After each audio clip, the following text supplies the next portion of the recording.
ونشهد أن لا إله إلا الله وحده لا شريك له ونشهد أن سيدنا وسندنا وحبيب ربنا وطبيبنا وطبيب قلوبنا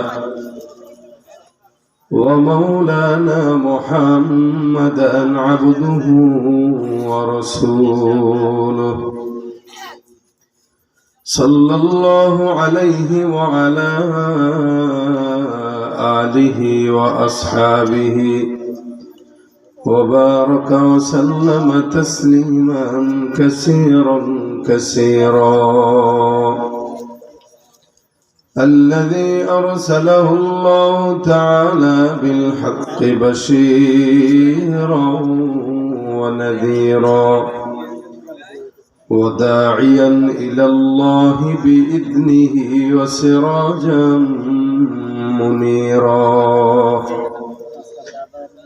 أما بعد فأعوذ بالله من الشيطان الرجيم بسم الله الرحمن الرحيم قل هل يستوي الذين يعلمون والذين لا يعلمون إنما يتذكر أولو الألباب صدق الله مولانا العظيم صدق رسوله النبي الكريم وقال النبي صلى الله عليه وسلم طلب العلم فريضة على كل مسلم أو كما قال عليه الصلاة والسلام وقال تعالى إن الله وملائكته يصلون على النبي يا أيها الذين آمنوا صلوا عليه وسلموا تسليما زبان كل شغل درود شريف پڑھی اللهم صل على محمد وعلى آل محمد كما صليت على إبراهيم وعلى آل إبراهيم إنك حميد مجيد اللهم بارك على محمد وعلى آل محمد كما باركت على إبراهيم وعلى آل إبراهيم إنك حميد مجيد यहाँ हम सब मुसाफिर हो वही आखिर ठिकाना कोई आगे रवाना है कोई पीछे रवाना बलगल उला बिकमालिही कशफ الدجى بجماله حسنت جميع خصاله صلوا عليه وآله একটু চুপচাপ বসে না থেকে জবানটা খুলে জিকির করি লা ইলাহা ইল্লাল্লাহ লা ইলাহা ইল্লাল্লাহ লা ইলাহা आवाज दिए ला इलाहा इल्लल्लाह ला इलाहा इल्लल्लाह ला इलाहा इल्लल्लाह ला इलाहा इल्लल्लाह ला इलाहा इल्लल्लाह ला इलाहा इल्लल्लाह ला इलाहा इल्लल्लाह ला इलाहा ইল্লাল্লাহ লা ইলাহা ইল্লাল্লাহ লা ইলাহা ইল্লাল্লাহ লা ইলাহা ইল্লাল্লাহ মুহাম্মাদুর রাসূলুল্লাহ সাল্লাল্লাহু আলাইহি ওয়াসাল্লাম। আলহামদুলিল্লাহ, যুব সমাজের উদ্যোগে কাছারি কান্দি ইসলামী হাফিজিয়া মাদ্রাসার 40তম বার্ষিক ওয়াজ ও দোয়ার মাহফিলের সম্মানিত দিন, প্রিয় ইসলাম, প্রিয় ভাইয়ের, আল্লাহ পাক রব্বুল আলামিনের দরবারে অসংখ্য শুকরিয়া যে রব্বে করিম আজকের এই দিনই মজমায় উপস্থিত হবার, আসার, বসার তৌফিক দান করেছেন। সকলে জবান খুলে উচ্চারণ করি আলহামদুলিল্লাহ। জোরে সরে বলেন আলহামদুলিল্লাহ। আরো একবার আলহামদুলিল্লাহ। শুধু বাচ্চাদের আওয়াজই হচ্ছে, বড়রা অহংকার করে বসে রয়েছে। যে জবান আল্লাহর জন্য, দ্বীনের জন্য খুলতে লজ্জাবোধ করে, বুঝতে হবে তার দিলে অহংকারের বাসা আছে। এই জন্য যতক্ষণ প্রোগ্রামে থাকবেন, সচরাচর আমাদের জবানে সুবহানাল্লাহ, আলহামদুলিল্লাহ জিকিরগুলো উঠে কম। কারণ আমরা তো গীবত শিকায়ত করেই সময় নষ্ট করে কুল পাই না, জিকির করবো কখন? এই জন্য যতক্ষণ এখানে থাকবেন, ওলামা একরামরা আলোচনা করবেন, আপনারা আওয়াজ খুলে আল্লাহ আল্লাহর নাম নিবেন। একটু পারবেন তো ইনশাআল্লাহ? জোরে বলেন আলহামদুলিল্লাহ। আপনারা মাগরিব থেকে ওলামা একরামদের জবানে আওয়াজ শুনছিলেন, আলোচনা শুনছিলেন। মাগরিবের পরেও মুফতি মাওলানা শরীফুল হক আব্বাসী সাহেব আপনাদের সামনে আলোচনা করেছেন। মূল্যবান নসিহত আপনারা শুনেছেন, আরো শুনবেন। এরপরে গোলাম মুস্তফা সাহেব আসবেন। তারপরে আজকের মাহফিলের সম্মানিত প্রধান মেহমান মুফতি হেদায়েতুল্লাহ আজাদী সাহেব, উনিও আসবেন। এক একজনের জবান থেকে এক একটা কথা যদি আমরা আমাদের জিন্দিগিকে পরিবর্তন নিয়ত করি, কে বলতেছে এটা না দেখে কি বলতেছে এটা দেখি, আশা করা যায় ইনশাআল্লাহ প্রত্যেকটা মানুষ তার জীবন পরিবর্তনের জন্য পাথর পাবে। মুশকিল হইল আমরা শুনিও না, জানিও না। যদি জানি আর শুনি তাহলে মানি না। এই জন্য তিনটা জিনিস, যেমন শুনতে হবে, জানতে হবে, মানতে হবে। তিনটা জিনিস কি? শুনতে হবে, জানতে হবে, মানতে হবে। এই তিনটা জিনিস যেন আল্লাহ পাক আমাদেরকে দান করে, বলেন আমিন। না মানার কারণে, শুধুমাত্র না মানার কারণে ইবলিশ হয়েছে। জ্ঞান কম ছিল না, অনেক বেশি ছিল। এরপরেও আমল না থাকার কারণে, আল্লাহ পাক রব্বুল আলামিনের সাথে অহংকার করার কারণে আল্লাহ পাক তাকে সারা জিন্দেগীর জন্য বরখাস্ত করেছেন। এই জন্য আমাদের আকাবের বুজুর্গরা বলতেন, আগার মানোগে তো বনোগে। কেউ যদি মেনে নেয় তো আল্লাহ পাক তারে বানায় দেয়। অর্থাৎ মানার কামিয়াবি যার ভিতরে আছে, মানার মাদ্দা যার ভিতরে আছে, আল্লাহ পাক ওই বান্দাকে মানার কারণে কামিয়াবি বানায় দেয়। সুবহানাল্লাহ। শুধুমাত্র মানার কারণে। এই জন্য জানতে হবে, মানতে হবে। যে জানে আর যে জানে না, এরা কখনো সমান না। একজন মানুষ জানে, জেনে এলেম আমল করে, তার আমল অল্প হইলেও ওটার অনেক দাম। আরেকজন জানে না কিন্তু বেশি আমল করে, সারাদিন আমল করে, না জেনে এলো আমল করে।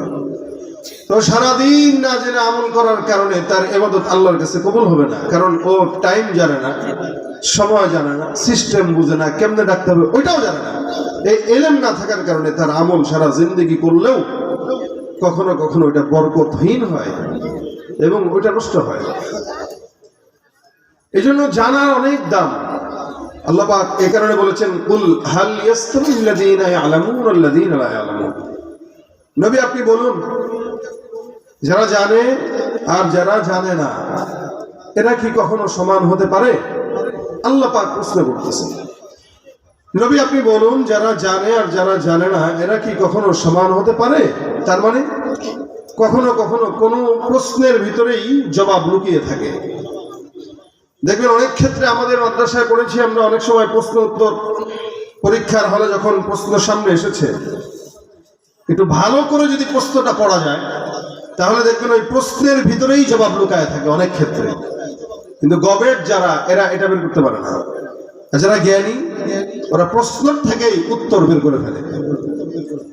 আল্লাহ পাক এই প্রশ্নের মাধ্যমে গোটা উম্মতকে জবাব দিয়ে ফেলেছেন, কেউ বুঝে কেউ বুঝে নাই। এই জন্য আল্লাহ বলেন যে জানে আর যে জানে না ওরা কি সমান? ওরা কি সমান? এই প্রশ্নটা করার সাথে সাথে এটাই বোঝা হয়ে গেল যে যারা জানে আর যারা জানে না তারা কখনো সমান হতে পারে না। কিভাবে সমান হয়? একটা মানুষের জ্ঞানের কারণে তার মর্যাদা বৃদ্ধি পায়, একটা মানুষের জ্ঞানের কারণে তার ভাষা মার্জিত হয়, একটা মানুষের জ্ঞানের কারণে তার আচরণের মার্জিত হয়, ভদ্রতা থাকে। কার সাথে কিভাবে কথা বলতে হবে এটা সে বুঝে শুধুমাত্র জ্ঞানের কারণে। এখন আসেন এই জ্ঞান, আল্লাহ বলছেন যারা জানে যারা জানে না তারা কি সমান? এখন আসেন এই জানা আর অজানা এটা কয় প্রকার? আমরা তো জানি অনেকে এখানে যারা আসছেন আলহামদুলিল্লাহ অধিকাংশই শিক্ষিত মানুষ। কিছু আছেন যারা পড়ালেখা কম করেছেন, কিন্তু অনেকে আছেন যারা ভালো শিক্ষাগত যোগ্যতা এখানে রাখেন। এখন এই শিক্ষাগত যোগ্যতা তো দুনিয়াতে দুইটা, একটা দ্বীনি আর একটা দুনিয়াবি। একটা শিক্ষা জাগতিক আর একটা শিক্ষা আখিরাতের। এখন আল্লাহ যে বলছেন যারা জানে যারা জানে না তারা কি কখনো সমান হতে পারে? আর এই জানাটা কিসের জানা? দুনিয়াবি জানা না আখিরাতের জানা? এটা হলো জানার বিষয়, এটাও জানার বিষয়। আমরা স্কুল কলেজ ভার্সিটির বারান্দায় লেখা দেখতে পাই, দোলনা থেকে কবর পর্যন্ত জ্ঞান অর্জন করো, অথবা শিক্ষা জাতির মেরুদণ্ড। কিন্তু এই জায়গায় একটা জিনিস গোপনীয়তা থাকে, কোন শিক্ষা? দোলনা থেকে কবর পর্যন্ত কোন জ্ঞান অর্জন করব, এটা লুকায়িত থাকে। এখন আসেন, জ্ঞান তো দুই প্রকার, একটা হলো দুনিয়াবি, একটা হলো আখিরাতের। কোন জ্ঞানটা আল্লাহর কাছে দামি, কোন জ্ঞানটা দুনিয়াতে দামি? এক বিষয় হলো জরুরি বিষয়, আরেক বিষয় হলো ফরজ বিষয়। একটু ভালো করে বুঝেন। যেমন আমি আপনাদের সামনে আজকে মাহফিলে এসেছি পাঞ্জাবি পরে, জুব্বা পরে। হুজুর আসছেন জুব্বা পরে, মুরব্বী আসছেন জুব্বা পরে। একটু বলেন তো, আপনারা যারা এখানে আছেন অনেকেই জুব্বা পরেন নাই, কেউ গেঞ্জি পরেও আসছেন, আপনাদের কি গুনাহ হয়েছে? কথা বলেন। আপনারা যদি চুপ থাকেন আমি ভালো আলোচনা করতে পারবো না, কারণ আপনারা আমাকে জানেন, চিনেন, খুব ভালো করে চিনেন। কারণ এই কুমিল্লা, হোমনা, গৌরীপুর, তিতাস এই সমস্ত জায়গায় কোনো জায়গা বাদ নাই যেখানে আল্লাহর রহমতে বয়ান হয় নাই। তো সুতরাং কোন আলোচক কোনটা পছন্দ করে ওইটা দিয়েন, নইলে আমি আমার মতো চুপচাপ আলোচনা করে চলে যাব। আর আপনারা যদি কথাবার্তা বলেন আমার সাথে, তাহলে হয়তো ফাঁকে দু একটা গজল শোনাইতে পারি। আর যদি চুপচাপ থাকেন তাহলে একটাও শোনাবো না, আমি শুধু 1 ঘন্টা বয়ানও করতে পারবো, সেই যোগ্যতা আল্লাহ দিয়েছে। তো সুতরাং যদি আমার থেকে আদায় করে নিতে চান আমাকে দিতে হবে, কিন্তু আমি আপনাকে বারবার বলবো না, কারণ আমাদের প্রত্যেকদিন প্রোগ্রাম, একাধিক প্রোগ্রাম, আমার একটু ঠেকা পড়ে নাই আপনারা জোর করে শোনাবো কিছু। খালি কথাটা যদি বুঝেন আমার সাথে আওয়াজ দিয়ে শেষ পর্যন্ত, শুধু আমার জায়গায় না, হেদায়েতুল আজাদি সাহেব আসবে, প্রত্যেকটা আলোচকের ফাঁকে আপনারা কথা বলবেন, স্বতঃস্ফূর্ত জবাব দিলে আলোচকরা কথা বলতে প্রশান্তি লাভ করবে। এই ঠিকটা এখন বললেন কেন, আগে বললেন না কেন? সবকিছুর সৌন্দর্য আছে। খেলা যখন খেলোয়াড় খেলে তখন গোল দেওয়ার আগেই গ্যালারির থেকে ওরা চিৎকার দেয়, গোল গোল বলে চিৎকার দেয়, যদিও দেয় না। এখন যদি কোনো গ্যালারির থেকে আওয়াজ না আসে খেলোয়াড়দের ভালো লাগবে না, কিন্তু গোল হওয়ার আগেই গ্যালারির থেকে আওয়াজ চলে আসে, তখন তাদের স্পৃহা আরো বেড়ে যায়, এবং গোলটা না দিতে পারলেও ঠেলে মেলে দিয়ে ফেলতেছে। এটা সবকিছুর আদব, মুজাকারা। আমি আপনাদের সাথে কথা বলতে বসছি, আপনারাও কথা বলবেন, আমিও বলবো, এটা মুজাকারা। যেমন আমি মুখ দিয়ে কথা বলতে, এখন আপনারা যদি বলেন কথা আপনি বলবেন, আমরা কেন বলবো? ওয়াজ তো আপনি করতেছেন, আমরা কেন করবো? তাহলে একটা কথা বলি, এই যে আমি আপনাদের সাথে কথা বলতেছি, আমার হাত নড়তেছে কেন? আমি তো কথা বলতেছি মুখ দিয়ে, কি বলেন? মুখ দিয়ে কথা বললে হাত নাড়ানোর দরকারটা কি? বলে এটা হলো কথা বলার সৌন্দর্য। অথবা আমি আপনার সাথে কথা বলতেছি, মনে করেন আপনার সাথে কথা বলতেছি, কিন্তু তাকায় আছি এদিকে, ও ভাই আপনার নাম কি? আপনি বলবেন কি রে, কারে জিগায়? আমি যদি এই বাসের দিকে তাকায় জিজ্ঞাসা করি নাম কি, আপনারা কেউ বুঝবেন যে কারে জিজ্ঞেস করছি? আমি যদি বলি আপনারে আপনারে আপনারে, আমার জিজ্ঞেস করলো ওখানে তাকান গে, মনে হয় টেরা, কথা কয় না। এবার আপনারা জিজ্ঞেস করবো, মুখ দিয়েই না করলাম, তাকানোর দরকার কি? তার মানে বোঝা গেল কারোর সঙ্গে কথা বলতে গেলে তাকানোটাও একটা ভদ্রতা। চেহারার দিকে তাকায় কথা বলা ভদ্রতা। দেখবেন ভদ্র মানুষ চেহারা তাকায় কথা বলে, আর অহংকারী মানুষ অন্য দিকে তাকায়, হ্যাঁ ক আসি, কথা কয় না। আসসালামু আলাইকুম। ওয়ালাইকুম আসসালাম। হ্যাঁ, কিছু বলবা? Mobile tipper? হ্যাঁ বলো, শুনতেছি। অহংকারী, অভদ্র, নির্লজ্জ, বেহায়া। নবী বলেছেন কথা বলার একটা আদব আছে। তার সাথে যখন কথা বলবা, কারোর সাথে চেহারার দিকে চোখে চোখ রেখে কথা বলো। যাদের সাহস থাকে সৎ কয় না, তো সাহস থাকলে আমার চোখে রেখে কয়। ভাই কেন বলে? এই বাচ্চারা, তোমরা আন্দাজে চিল্লাও না, তোমরা তো বুঝো না, আন্দাজে চিল্লাও, এটা ডিস্টার্ব। যারা বুঝবেন এরা কথা বলবে। তো দেখেন এই কথা কেন বলে? তোর সাহস থাকলে আমার চোখের চোখ রেখে বল, তুই মিথ্যা বলছিস না সত্য বলছিস। না, চোখে চোখ রাখা দরকার কি, আমি সত্যই বলছি, তার মানে ও মিথ্যুক। তাহলে আপনারা যতক্ষণ আছেন আমার চোখে চোখ রেখে আপনারা আমার সাথে কথা বলবেন, আমিও বলবো, ঠিক আছে? আওয়াজ দিতে পারবেন ইনশাআল্লাহ? লিল্লাহি তাকবীর। আওয়াজটা শেষ পর্যন্ত শুধু আমার বেলায় না, প্রত্যেকটা আলোচকের বেলায় দিবেন। এটাই প্রত্যেকটা আলোচক চায়, যে শ্রোতারা একটু স্বতঃস্ফূর্ত থাক, তাহলে কথা বলতে শান্তি লাগে। তা আমি বলছিলাম আপনাদের সামনে যে আপনারা যারা প্যান্ট পরে আসছেন, শার্ট পরে আসছেন, তাদের কি কোনো গুনাহ হয়েছে? হয় নাই, কোনো গুনাহ হয় নাই কিন্তু। আচ্ছা, আমি যদি আপনাদের সামনে গেঞ্জি পরে আসতাম, গুনাহ হইতো আমার? কোনো প্রশ্নই আসে না। গেঞ্জি তো সবাই বাসায় পরে। আপনি কি বাসার জুব্বা পরে ঘুমান? আমি কি জুব্বা পরে ঘুমাই? না। পাঞ্জাবি পরেও ঘুমান না, গেঞ্জি পরেন। বেশি গরম হলে খালি গায়েই থাকেন, এমনকি চায়ের দোকানেও খালি গায়ে আড্ডা মারে। কেউ কি বলে দেখছো কি পাগল ছাগল খালি গায়ে বসে রয়েছে, বলে এটা? না, কেউ বলে না। তার মানে এই জুব্বাটা একটা জরুরি বিষয়, বুঝেন? জুব্বাটা কি বিষয়? জরুরি বিষয়। গেঞ্জিটা জরুরি বিষয়। আমি শার্ট পরে আসবেন, শার্টটা জরুরি বিষয়। এটা হইলেও হয়, না হইলেও হয়। গেঞ্জি পরলেও চলে, না পরলেও চলে। পাঞ্জাবি জুব্বা পরলেও চলে, না পরলেও চলে। জরুরি হইলেও চলে, না হইলেও চলে। আচ্ছা, এখন এখানে যদি কোনো মানুষ হুট করে মোটামুটি পায়জামা লুঙ্গি ছাড়া ঢুকে, কি বলবেন তারে? কথা কয় না, মানে গেঞ্জিও নাই, ঠিক আছে, মানা গেছে। কিছুক্ষণ পরে ঢুইকা লুঙ্গিটা আল্লাহর নামে খুলে দিচ্ছে, সামনে দাঁড়া দিচ্ছে, মাঝখানে আপনাদের সামনে দাঁড়ায় দুটা ড্যান্স মারছে, কি বলবেন? কেন? গেঞ্জি খুললো, কিছু বললেন না। জামা খুললো, কিচ্ছু বললেন না। লুঙ্গি খোলার সাথে সাথে মাথায় আসছে এটা তো সুস্থ হতে পারে না। কথা বলেন ঠিক কিনা? তার মানে পাঞ্জাবি না থাকলেও চলে, কেন? এটা জরুরি। জরুরি কখনো থাকলেও ভালো, না থাকলে সমস্যা নেই। গেঞ্জি জরুরি থাকলে ভালো, না থাকলে সমস্যা নেই। কিন্তু ফরজ যেটা সতর ঢাকা, এটা যদি না থাকে মানুষ কি বলে? ঠিক তেমনি ভাবে ইঞ্জিনিয়ার হওয়া জরুরি, হইলে ভালো, না হইলে সমস্যা নাই। ডাক্তার হওয়া জরুরি, হইলে ভালো, না হইলে সমস্যা নাই। চেয়ারম্যান হওয়া জরুরি, হইলে ভালো, না হইলে সমস্যা নাই। এমপি হওয়া জরুরি, হলে ভালো, না হলেও সমস্যা নাই। কিন্তু দ্বীনের ইলম শিখা ফরজ, হইলে ভালো, না হইলে সমস্যা নাই না। যার নাই ওরে পাগল বলা হয়। ফরজ বাদ দিয়া কেউ যদি জরুরতের পিছনে ছুটে, ও কি? কথা বল না কেন? লুঙ্গি খুইলা পাগড়ি বানলে সে কি? দূর থেকে দেখলেন বিশাল বড় পাগড়িওয়ালা একটা নামাজ পড়তেছে, আপনি মসজিদে যা দেখলেন বাপরে বাপ অনেক বড় বুজুর্গ, পাগড়ির দিকে হা করে তাকায় রয়েছেন। কিছুক্ষণ পর দেখি জুব্বাটা না জানি কত বড়। এখন নিচে তাকায় দেখেন লুঙ্গি তো নাই। ধাক্কা একটা দেখলেন, এই বেটা কিরে জুব্বা পাগড়ি বানসস বিশাল বড় করে, কিন্তু লুঙ্গি নাই, ব্যাপারটা কি? পাগড়ি বললে নামাজের সওয়াব বেশি, জানোস? এই জন্য চিন্তা করছি লুঙ্গি থাকুক বা না থাকুক, পাগড়ি তো মাথায় আছে। যারা দ্বীনের ইলম বাদ দিয়ে দুনিয়ার ইলমের পিছনে 24 ঘন্টা ছুটে, তাদের অবস্থাও লুঙ্গি খুলে পাগড়ি বাঁধার মতো অবস্থা। এই জন্য দ্বীনি ইলম শিক্ষা থাকা আর না থাকা এরা কখনো সমান না। আল্লাহ পাক এই কথা বলেছেন, কুল হাল ইয়াস্তাউিল্লাযীনা ইয়ালামুনা ওয়াল্লাযীনা লা ইয়ালামুন ইন্নামা ইয়াতাযাক্কারু উলুল আলবাব।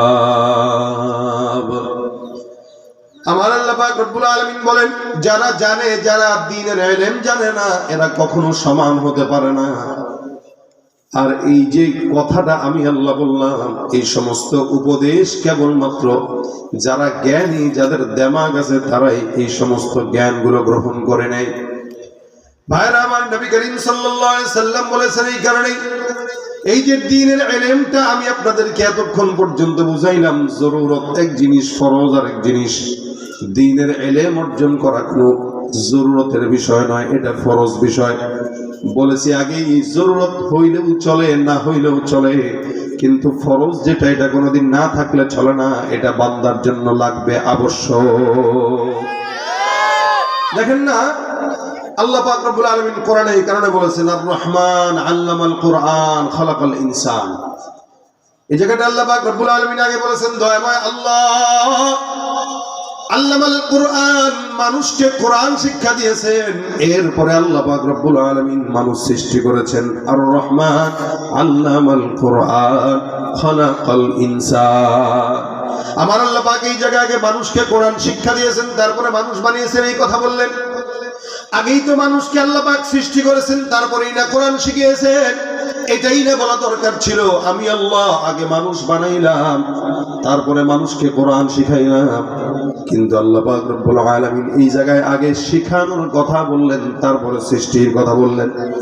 দেখবেন এই যে হাফিজি মাদ্রাসায় অনেক গার্জিয়ানরা আসবে, নিজের 5 বছর 6 বছরের বাচ্চাটাকে সুন্দর করে নিয়ে এসে বলবে, হুজুর আমার সন্তানটারে মানুষ বানায় দিয়েন, মানুষ বানানোর জন্য নিয়ে আসলাম।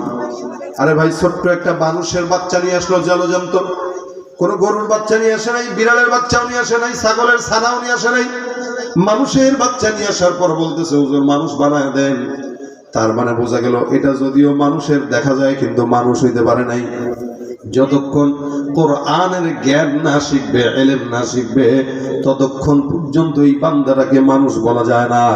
আল্লাহ পাক বলেন, যেই বান্দার সব জ্ঞান আছে কিন্তু প্রকৃত কোরআনের ইলম নাই, ওই বান্দাটা মানুষের কাতারে পড়ে না। যার কারণে দুনিয়ার এমন কোনো অন্যায় নাই যেটা করে না।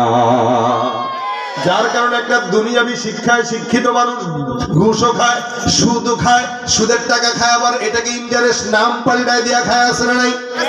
ঘুষের টাকা খায়, নাম পাল্টায় দিয়ে হাদিয়া মনে করে খায়, এরপরে সিগনেচার দিয়ে হাজার হাজার টাকা কামায়, জেনা ব্যভিচার করে, অন্যায় অবিচার করে, মানুষের উপরে জুলুম করে, তারপরে টাকা অর্জন করে। এ মুসলমান বলেন তো, তার যে দুনিয়ার শিক্ষাটা আছে, ওই শিক্ষাটা এই বান্দাটাকে গুনাহ থেকে বাঁচাইতে পারে না।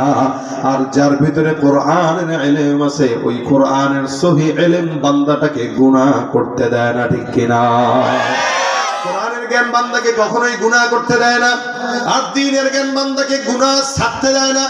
এ মুসলমান বুঝবেন, সমাজের ভিতরে অন্যায় বিচার, ঘুষ, চাঁদাবাজি, সুদ, জেনা ব্যভিচার, অন্যের জায়গা নষ্ট করা, ওজনে কম দেওয়া, ব্যবসায় 2 নম্বরি করা, এগুলা দেখবেন অধিকাংশ দুনিয়ায় শিক্ষিত মানুষরা করে। লেকিন দ্বীনি শিক্ষায় শিক্ষিত মানুষ যারা আছে, এরা আল্লাহর কসম কোনোদিন মানুষকে ঠকাইতে পারে না।